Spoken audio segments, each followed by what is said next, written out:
If you take the most restrained British literary tradition, if you take the kind of Brideshead go-between, super restrained way of writing, way of shooting, what happens when you take the restraints off? What happens when you just take the brakes off altogether and let the car crash? Let the thing happen that is kind of pulsing always underneath, all that jealousy, all that sex, all that longing, all that fury.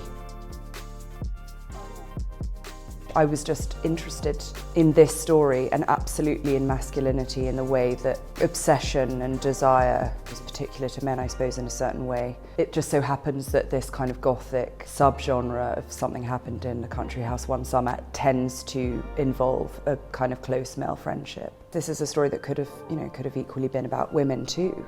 Female friendships, relationships tend to be more tactile. There needed to be that level of physical distance, I think, and restraint.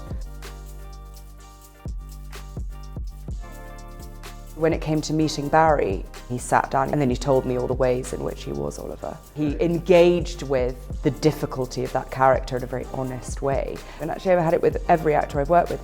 You then end up with this sort of telepathy, which means you can push each other harder. If I'd come into audition, I wouldn't have given myself the part. I don't think that I'm too vain to cast myself in something, because then that film would just be me in slow motion, wind machine in my face, highly, highly airbrushed. There's no way that I could put aside my own horrific personal vanity to shoot myself. This isn't just a comedy of manners, it's not just a satire of the aristocracy. And there's a really interesting cycle that you keep seeing that I'm part of, and why I wanted to interrogate it. Our global obsession with things we can't have.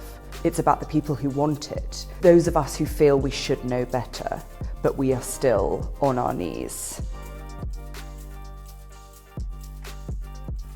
I suppose it is quite dark. The things that I find dark are things that aren't supposed to be dark at all. The things that I find really dark are watching daytime television with people kind of combing over the disappearance of a child in a way that's so salacious.